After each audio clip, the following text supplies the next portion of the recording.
नमस्कार, मी सागर जोशी. TV9 मराठी विशेषमध्ये आपलं स्वागत.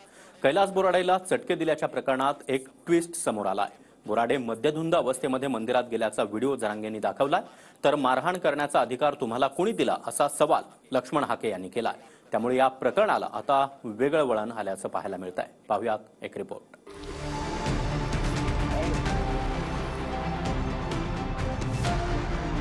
जालन्यातील कैलास बोराडेला चटके दिल्याच्या प्रकरणाला आता नवं वळण पाहायला मिळत आहे. बोराडे मद्यधुंद आणि अर्धनग्न अवस्थेत मंदिरात गेल्याचा व्हिडिओ जरांगेंनी दाखवलाय.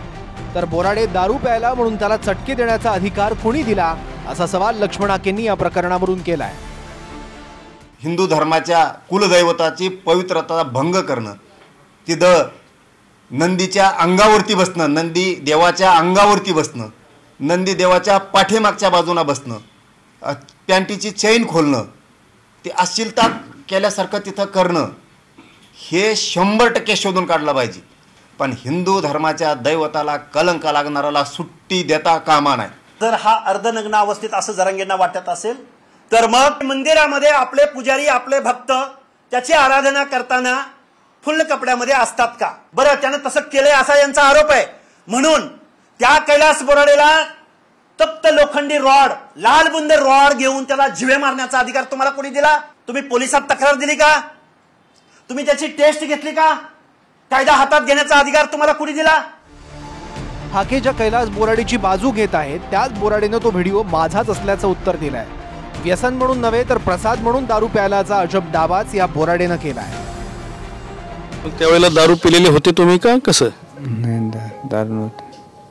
असं तसं वाटतंच, तसंच ते तसलंच वाटतं. ते म्हणलं दारू पिलवानी वाटतं तसं ते. हो, नशा म्हणजे दारू जास्त पिल्याने मी ते त्यांचा फळ प्रसाद घेतलेला.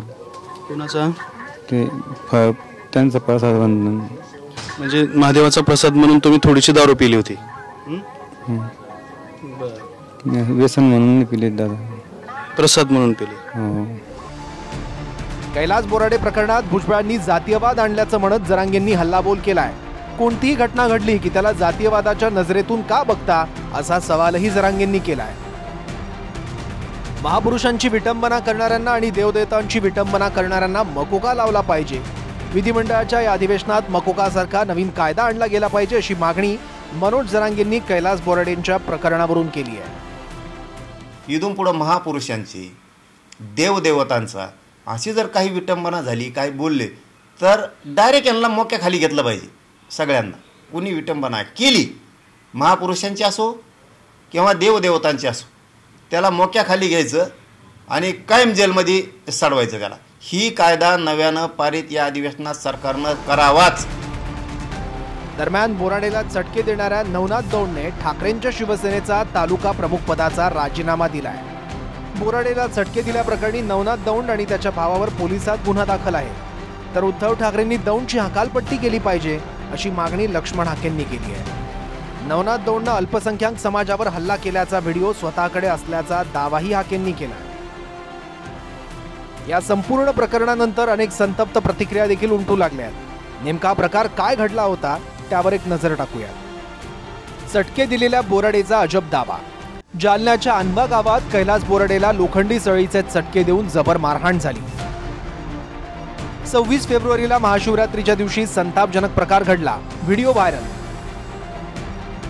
आरोपी सोनू उर्फ भागवत दौंड सोबत शेतात पाईपलाईन टाकण्यावरून काही दिवसांपूर्वी वाद. रागातून सळीनं चटके दिल्याची कैलास बोराडेची तक्रार. 2 भावांविरोधात गुन्हा दाखल. आरोपी भागवत दौंडचे भाऊ नवनाथ दौंडकडून ठाकरेंच्या शिवसेनेचा तालुका प्रमुख पदाचा राजीनामा. जरांगेंनी कैलास बोराडेचा मद्यधुंद आणि अर्धनग्न अवस्थेत मंदिरात गेल्याचा व्हिडिओ दाखवला. जरांगेंनी दाखवलेल्या नव्या व्हिडिओमुळे प्रकरणाला वेगळं वळण आलं. घडलेला प्रकार आणि त्यानंतर सळीनं दिलेल्या चटक्यांचं लोकशाही मार्गानं कुणीच समर्थन करू शकत नाही. मात्र यात पुन्हा एकदा सुरू झालेला जातीयवादाचा मुद्दा कुठवर जाऊन थांबणार हे येणारा काळच सांगू शकेल. रामनाथ ढाकणे, TV9 मराठी, जालना.